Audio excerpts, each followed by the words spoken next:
The Inheritance. Commander Ilara Kane stood motionless on the observation deck of Galactic Coalition Station Epsilon, staring through the massive viewport at what was supposed to be her first command. The CSS Requiem floated in the void like a forgotten relic, its hull marred by micrometeorite impacts and decades of neglect. Once a mid-class cruiser, the Requiem had been stripped of most of its advanced systems before being reassigned to Earth's nascent Space Force. They couldn't have made the insult more obvious if they tried, muttered Lieutenant Commander Sato, Ilara's second-in-command, as he joined her at the viewport. It's not an insult, hero. It's a challenge. Ilara's gray eyes narrowed as she studied the vessel. Humans had only joined the Galactic Coalition 3 years ago, their application fast-tracked after Coalition scouts witnessed their unexpected victory against a Tyrannox raiding fleet that had mistaken Earth for an easy target.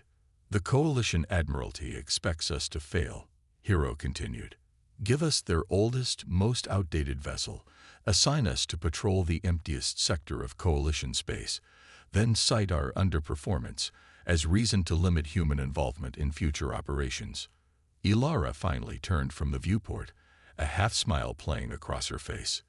Then we'll just have to exceed their expectations, won't we? The Coalition liaison officer, a tall Meridian with iridescent scales and 4 arms, approached with a data tablet. Commander Kane, I am Lieutenant Kez. I will be facilitating the transfer of the Requiem to your care. The pause was subtle but deliberate. Thank you, Lieutenant. My team is eager to begin. Kez's upper eye ridges rose slightly. Your enthusiasm is noted, though perhaps misplaced. The Requiem is scheduled for decommissioning in 18 months. Your assignment is merely to maintain minimal patrol operations until then. I understand our orders perfectly. Ilara accepted the tablet, scanning the transfer authorization. When can my engineering team begin their inspection? They may board immediately, though I must remind you that any modifications beyond basic maintenance require Coalition approval. Ilara smiled pleasantly. Of course, we wouldn't want to violate protocol. 4 hours later, Ilara gathered her senior staff in what would be the Requiem's conference room. The lighting flickered intermittently, and the environmental controls rendered the room uncomfortably cold. Her team consisted of 6 specialists, each handpicked for their particular talents. Status reports, she said without preamble. Chief Engineer Maya Rodriguez spoke first, frustration evident in her voice. It's worse than we expected, Commander. The propulsion system is running at 40% efficiency at best. The quantum matrix is so outdated I'm surprised it can achieve FTL at all. Weapons systems are a joke, added Lieutenant Vega, the tactical officer. Standard pulse arrays, but the targeting systems are 3 generations behind current Coalition tech. Half the missile tubes have been permanently sealed. Dr. Eliza Chen, their xenobiology and medical specialist, glanced up from her tablet. Life support is stable, at least, though the medical bay looks like a museum. Most of the equipment would be considered antiques on Earth. Communications Officer Asam Kapoor adjusted his glasses. Communications array functions, but only at short range. The quantum entanglement communicators were removed. That's Coalition military-grade tech they didn't want us to have. The computer core is handling so many patches and workarounds that it's using 60% of its processing power just to maintain basic functions, reported Lieutenant Felix Carter, their systems specialist. Good news is the security protocols are equally ancient. I've already mapped most of the system architecture. Hero summarized grimly. They gave us a flying coffin, Commander. Ilara stood up, placing her palms flat on the table. Then it's a good thing we brought resurrection specialists. She activated a holographic display in the center of the table. This is what we're going to do. The Coalition expects us to maintain this ship as is, perform our patrols, and eventually return their obsolete vessel for scrap. We're going to give them something entirely different. The display showed schematics of the Requiem, but with extensive modifications highlighted in red. The senior staff leaned forward, their expressions shifting from resignation to interest. Are those plasma conduits rerouting through the secondary hull? Maya asked, pointing to one section. Yes, based on your theoretical model for energy reclamation. Felix whistled. This would require a complete overhaul of the computer core, which is why we brought 3 quantum processors from Earth, officially labeled as navigation backup systems. Ilara replied. These weapon system modifications would violate at least 7 coalition protocols. Vega noted, though his tone suggested admiration rather than objection. Only if they discover them, Ilara countered.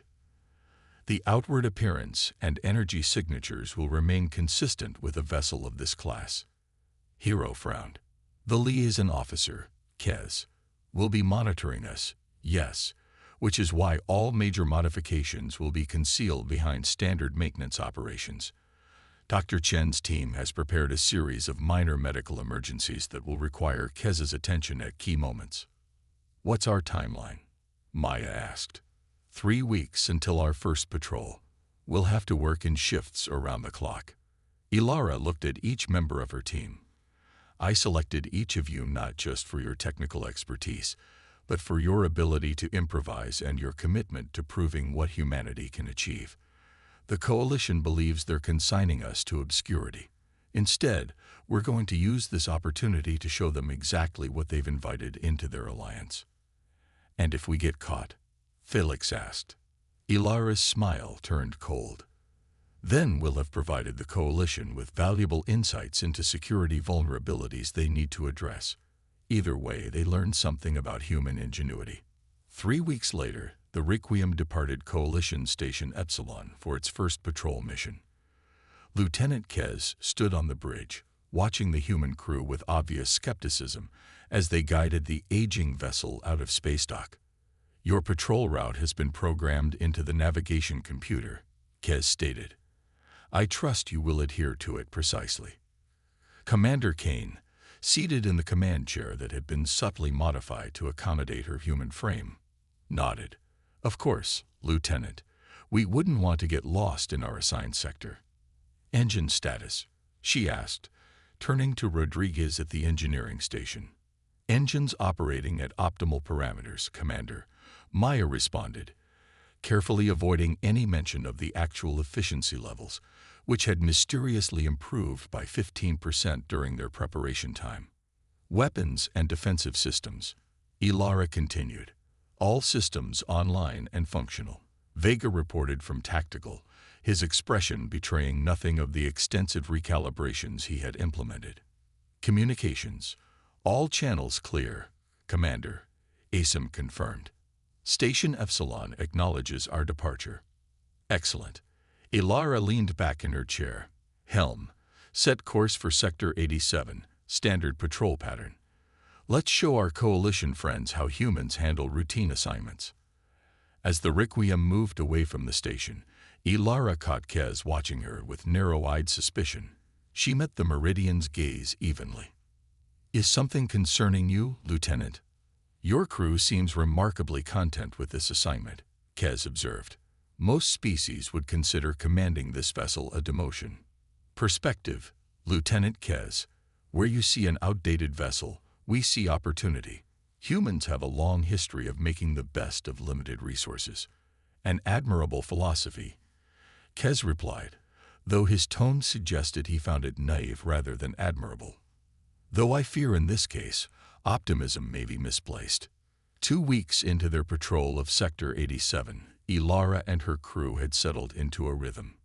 During the day cycle, they performed their assigned duties under Kez's watchful eyes, maintaining the appearance of a standard Coalition patrol vessel. During the night cycle, when Kez retired to his quarters, the real work continued. Maya and her engineering team had implemented the first phase of propulsion modifications, carefully masking the improved performance with falsified readings on official systems. Felix had successfully isolated a shadow network within the computer core, allowing them to operate systems undetected by standard monitoring protocols. Vega had recalibrated the targeting systems and begun the delicate process of unsealing the missile tubes that the Coalition had supposedly permanently disabled. It was during one of these night operations that the proximity alert sounded. Unidentified vessels approaching from bearing 227 Mark 18, announced Carter from the sensor station, his voice tense. Configuration matches, Tyrannox scout ships.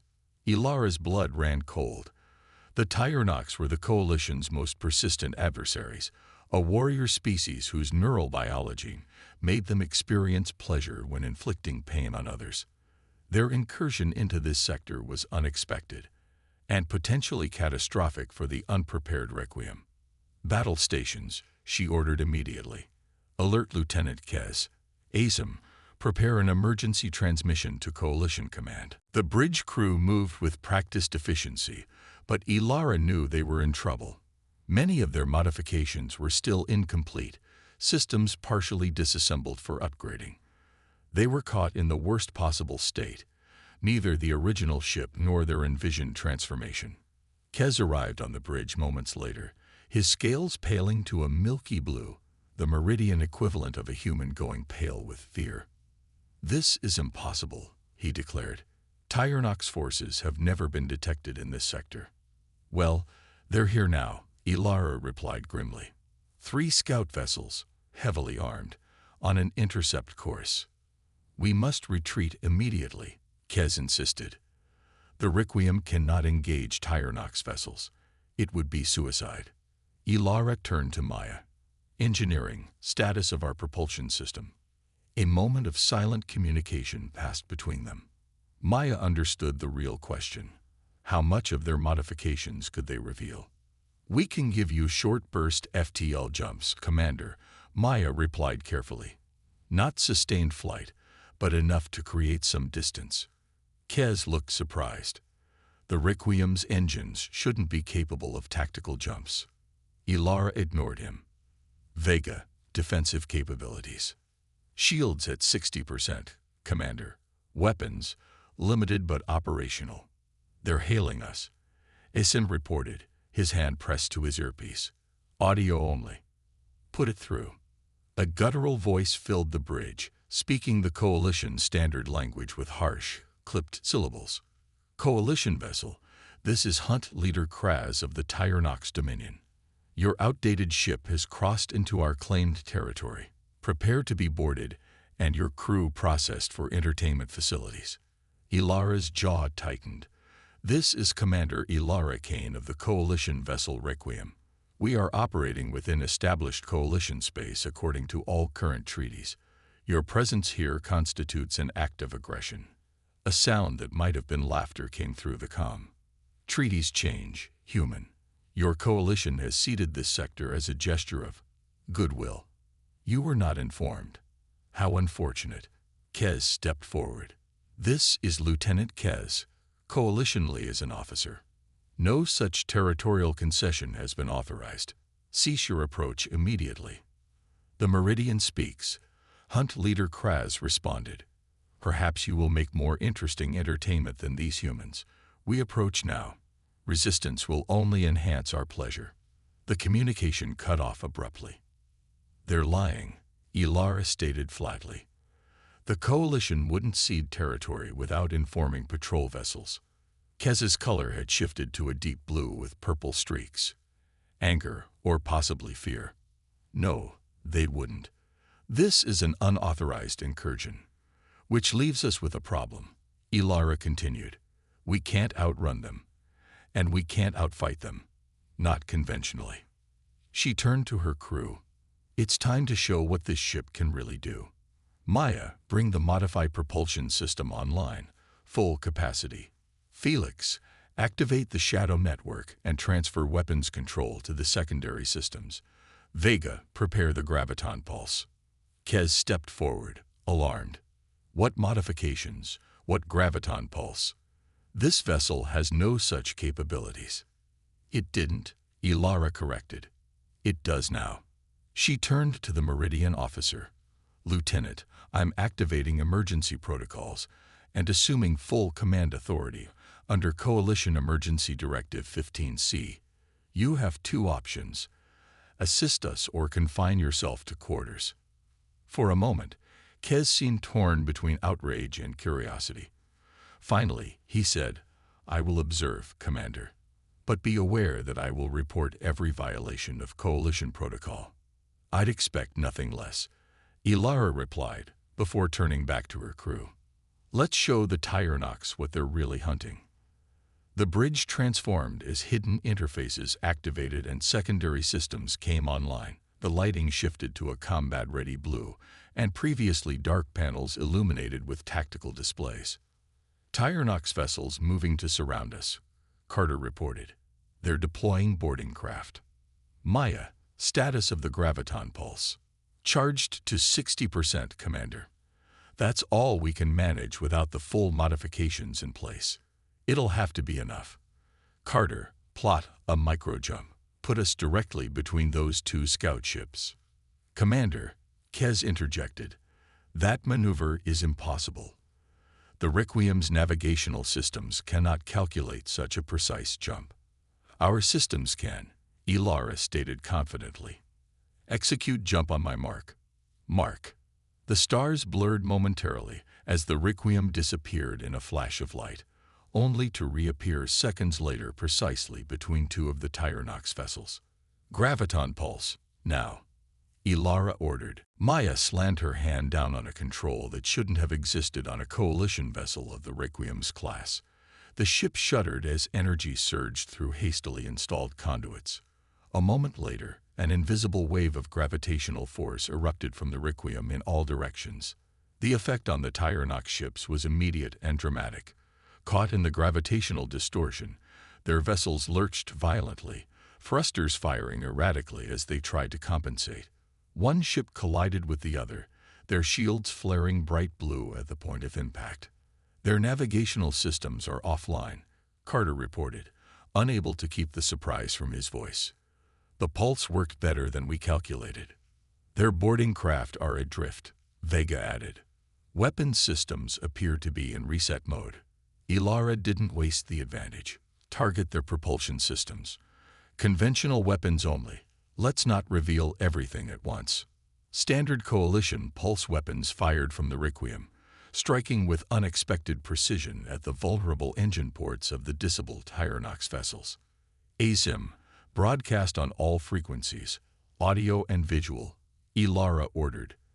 When he nodded, she stood tall, facing the view screen.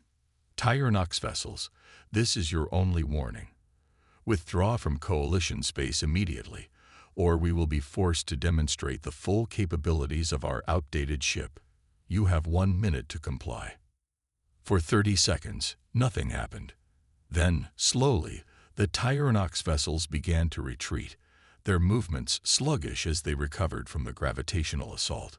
"They're withdrawing, Commander," Carter confirmed. "Track them until they're beyond sensor range," Ilara ordered, "and prepare a full report for Coalition Command. Let's make sure they understand exactly what happened here today." As the tension on the bridge eased, Ilara turned to find Kez staring at her with an unreadable expression. "Your report will include our unauthorized modifications, I assume?" she asked. Kez's scales had shifted to a thoughtful green-gold. "It will include that the human crew of the Requiem successfully repelled a Tyrannox incursion using resourceful methods." "Resourceful," Ilara repeated with a slight smile. "That's one word for it." "Commander," Kez said quietly, "what else have you done to this ship?" Ilara's smile widened. "Lieutenant, we're just getting started. The transformation." The encounter with the Tyrannox scouts changed everything. Coalition Command's initial reaction was predictable. Formal reprimands for exceeding authorized modifications, demands for full technical disclosures, and orders to return to Station Epsilon immediately for inspection. What wasn't predictable was Lieutenant Kez's report, which characterized the Requiem's actions as necessary improvisation in the face of imminent threat, and recommended further study of human engineering methodologies. Ilara stood in Admiral Vrain's office on Station Epsilon, back straight, expression neutral as the 6-armed Tellurian studied her with compound eyes that missed nothing. You turned a decommissioned patrol cruiser into a combat-capable vessel without authorization, Admiral Vrain stated, his voice a low rumble. Under normal circumstances, this would end your career and possibly Earth's participation in the coalition. I understand, Admiral, Ilara replied. However, Vrain continued, these are not normal circumstances. The Tyrannox incursion into Sector 87 was not an isolated incident. We've detected increased activity along 3 borders, suggesting a coordinated offensive may be imminent. This was news to Ilara. The Coalition is facing a full-scale war. The Coalition is always facing a full-scale war, Commander Kane. The only variables are when and where. Vrain's compound eyes shifted, focusing on a holographic display of the Requiem. Lieutenant Kez's report indicates your modifications were remarkably effective against Tyrannox systems, particularly this graviton pulse. It's still in development, Admiral. We had implemented roughly 60% of the designed capacity. And at full capacity, Ilara considered her response carefully. At full capacity, it would temporarily disable any vessel within a 3-kilometer radius by disrupting the quantum field that stabilizes their drive systems. The effect is proportionally stronger against more advanced propulsion technology. Vrain made a sound that might have been a laugh. A weapon that becomes more effective against more advanced opponents. Very human. He deactivated the hologram. I am authorizing the continued modification of the Requiem, Commander Kane, under specific conditions. First, you will provide full schematics of all modifications to Coalition Engineering Corps. Second, Lieutenant Kez will remain aboard as observer and liaison. Third, you will relocate to the Delphi shipyards in Sector 42 to complete your work. Ilara couldn't hide her surprise. The Delphi shipyards were one of the Coalition's primary military production facilities. You're giving us resources. I'm giving you an opportunity, Commander. Prove that your innovations can be successfully implemented on a wider scale, and we may reconsider humanity's role in coalition defense strategy. And if we fail, Vrain's compound eyes glinted. Then the Requiem will be scrapped as originally planned, and Earth will remain a protected protectorate with minimal military authorization. 2 months later, the Requiem emerged from the massive construction bays of the Delphi shipyards, its exterior appearance largely unchanged, but its internal systems completely transformed. Maya Rodriguez stood beside Ilara on the observation deck, watching as final calibration drones swarmed around their vessel. If my grandmother could see what we've done with her reclamation theory, Maya said softly. The Academy laughed her out of the symposium when she first proposed it. The Coalition isn't laughing now, Ilara replied. Behind them, a team of Coalition engineers pored over the schematics of the Requiem's hybrid propulsion system, which used the waste energy from standard drives to power a secondary quantum field that effectively doubled the ship's speed and maneuverability. Lieutenant Kez approached, now accompanied by 3 Coalition technical advisors from species Ilara didn't recognize. The final installations have been completed, Commander, Kez reported. Coalition Command requests a full demonstration of capabilities tomorrow at 800. We'll be ready, Ilara assured him. I have served as liaison on 17 integration projects, Kez said, his voice lowered so only Ilara could hear. None have progressed with the speed and innovation of your team's work. It is most impressive. The admission clearly cost him something. Meridians rarely complimented other species, particularly newcomers to the Coalition. Thank you, Lieutenant. Coming from you, that means a great deal. As Kez moved away, Maya turned to Ilara. He still doesn't know about the temporal shielding or the phase cannon modifications. No one does, except our original crew, Ilara confirmed. Some innovations we keep to ourselves, at least for now. The demonstration the following day was to include a simulated combat scenario against drone ships programmed with Tyrannox tactical patterns. Admiral Vrain himself arrived to observe, along with representatives from the Coalition Security Council. The Requiem's crew prepared with quiet confidence, having spent the previous night running final diagnostics on all systems. As the command staff gathered on the bridge, Ilara addressed them one last time before the demonstration. Whatever happens today, I want you all to know that what we've accomplished here goes beyond proving a point. We've created something unprecedented. A synthesis of human ingenuity and coalition technology that could change the balance of power in this sector of the galaxy. Commander, Felix interrupted from the communication station. Priority transmission from Coalition Command. All demonstrations are canceled. This is not a drill. Ilara moved swiftly to his station. Put it through. Admiral Vrain's face appeared on the screen, his compound eyes shifting rapidly, a sign of extreme agitation in Tellurians. Commander Kane, we have a developing situation. Coalition Outpost Sigma is under attack by Tyrannox forces. Preliminary reports indicate at least 12 warships, including 2 dreadnoughts. Ilara felt her blood run cold. Outpost Sigma was a scientific research facility with minimal defenses, home to over 3,000 civilian researchers and their families. The nearest coalition battle group is 6 hours away at maximum speed. Vrain continued. I'm diverting all available ships, but he didn't need to finish the thought. In 6 hours, there might be nothing left to save. The Requiem can be there in 2 hours, Admiral, Ilara stated. Grain's compound eyes locked onto her. Your vessel is not cleared for combat operations, Commander. With respect, Admiral, that's exactly what we've spent the last 2 months preparing for. We can at least evacuate civilians or provide support until the battle group arrives. A long moment of silence followed as Vrain weighed his options. Very well, Commander Kane.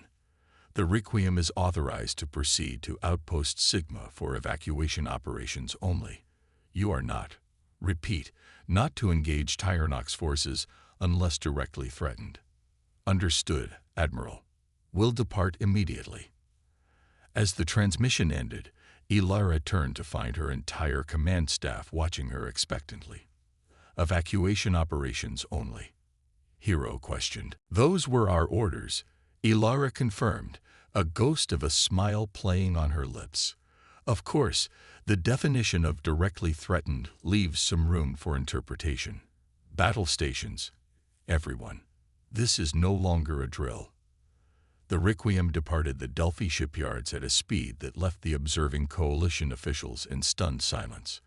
The hybrid propulsion system that Maya had designed performed beyond even their optimistic calculations, pushing the vessel to velocities that no ship of its class should have been capable of achieving. Lieutenant Kez joined Ilara on the bridge as they approached the Sigma system. Commander, I feel compelled to remind you that our authorization is limited to evacuation operations. Noted, Lieutenant. And I should remind you that as coalition liaison, your role is to observe and report, not to influence command decisions, even when those decisions might violate direct orders. Especially then, Ilara replied. After all, I'm sure the coalition will want a complete and accurate record of how a refit patrol cruiser crewed by humans responded to a Tyrannox attack force. Kez's scales shifted to a contemplative blue-green, but he said nothing further. As they dropped out of FTL at the edge of the Sigma system, the true scale of the situation became apparent. The Tyrannox attack force had surrounded Outpost Sigma, a massive space station built into an asteroid. Several sections of the station were already breached, atmosphere venting into space in glittering plumes. The 12 Tyrannox warships formed a blockade pattern, preventing any escape. Life signs on the station. Ilara asked sharply. Approximately 2,700 still registering, Carter reported from sensors, concentrated in the central sections where emergency bulkheads have held, but they're losing atmosphere in compartments 12 through 38. Tyrannox vessels are conducting boarding operations, Vega added from tactical. At least 300 boarding craft detected. They're taking prisoners, Commander.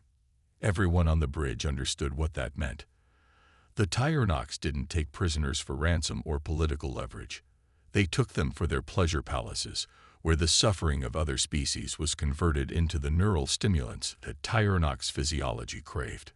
They've detected us, Carter warned. Two destroyer-class vessels breaking from the blockade. Intercept course. Time until they're in weapons range. 3 minutes, Commander. Ilara made her decision. Activate all defensive systems. Prepare the graviton pulse. Felix, broadcast a wideband distress call to any coalition vessels in range. Include our tactical assessment and position.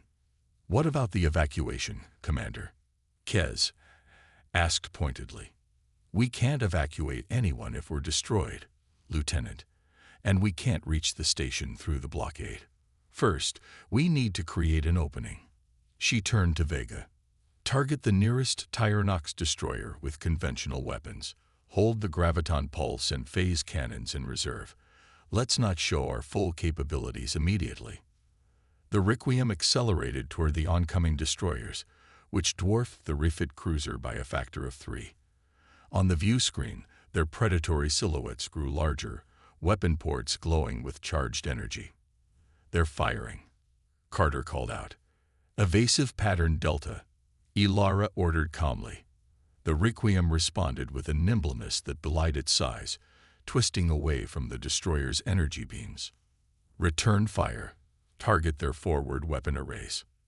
The Requiem's conventional pulse cannons fired, the energy beams striking the destroyer's shields with surprising precision. The shields flared but held. Minimal damage, Vega reported. Their shields are absorbing most of the energy. As expected, Ilara replied. Maintain fire. Maya, status of the graviton pulse. Charged and ready, Commander. Full capacity available. The Tyrannox destroyers adjusted their approach, moving to flank the Requiem from both sides, a standard pincer maneuver designed to catch smaller vessels in crossfire. They're using predictable tactics, Hero observed from beside Ilara. They're not taking us seriously. Good, Ilara replied. Helmsman on my mark. Execute tactical jump to coordinates Delta 7. Maya, prepare to fire graviton pulse the moment we rematerialize. The helmsman's fingers danced across the controls, programming the micro-jump that would place them directly between the two destroyers.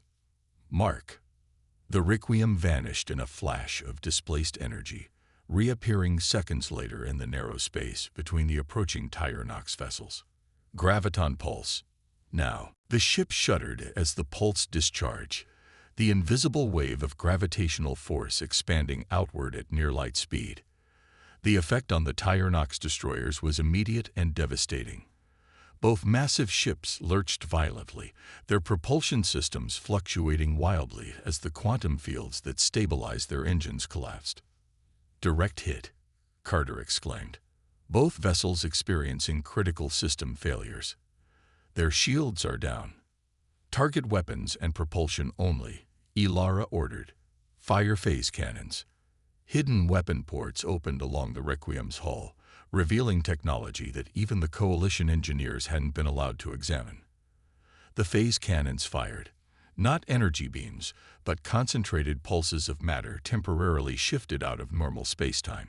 These passed through the destroyer's hull as if it weren't there, then rematerialized inside, causing catastrophic internal damage. Both destroyers disabled, Commander, Vega reported with barely contained excitement. No life support failures detected, but they're dead in space. Ilara allowed herself a moment of satisfaction before focusing on the larger problem. Status of the station. Still holding, but sections 39 through 42 have now lost atmosphere. The Tyrannox boarding parties continue to advance toward the central habitation ring. The rest of the Tyrannox fleet is responding, Carter warned. 4 cruisers breaking from blockade position. 2 minutes until they're in range. Lieutenant Kez stepped forward. Commander, may I suggest something? Ilara nodded, curious. The Tyrannox communication system relies on quantum resonance protocols. If your engineer's modifications to the graviton pulse could be adjusted to target that specific frequency, we could disrupt their fleet coordination, Ilara finished, glancing at Maya. Can we do it? Maya was already working at her console. Yes, but it would require recalibrating the pulse for a narrower effect radius with higher intensity. We'd need to get closer to their command ship, which is that monstrous dreadnought currently dispatching boarding parties to the station, Hero pointed out. Then that's where we're going, Ilara decided. Helm, plot approach vector to the Tyrannox command ship. Maya, how long to recalibrate the pulse? 4 minutes, Commander. That's 3 minutes longer than we have before those cruisers reach us, Vega cautioned. Then we'll have to buy ourselves some time. Activate the temporal shielding. This order caused even Lieutenant Kez to turn in surprise. Temporal shielding. That technology is theoretical at best. Not anymore, Ilara replied as a subtle distortion field became visible around the Requiem's hull. Helm, maximum speed toward the command ship. Let's introduce the Tyrannox to human innovation. The Requiem surged forward, accelerating at a rate that would have torn a standard vessel apart. The approaching Tyrannox cruisers fired a barrage of energy weapons, but where the beams struck the Requiem's temporal shield, they seemed to slow and disperse, their energy bleeding away before it could impact the hull. Temporal shielding functioning at 94% efficiency, Carter reported.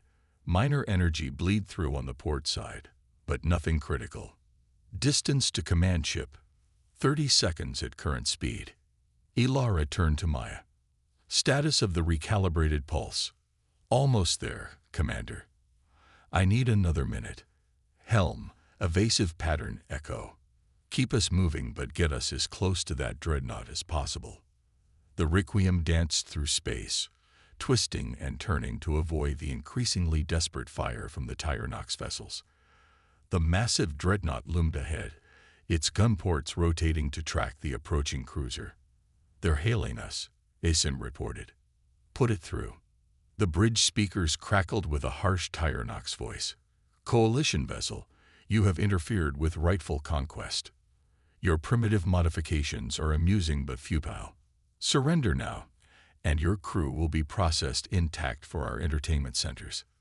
Ilara stood, facing the view screen where a visual feed now showed the Tyrannox Hunt Supreme, a massive, ridged creature with multiple eyes and chitinous armor. This is Commander Ilara Kane of the CSS Requiem. We do not recognize your right to conquest, and we will not surrender. I offer you one opportunity to withdraw from this system and release all prisoners you have taken. The Hunt Supreme made a clicking sound that might have been laughter. You are either brave or insane, human. One small vessel against our fleet.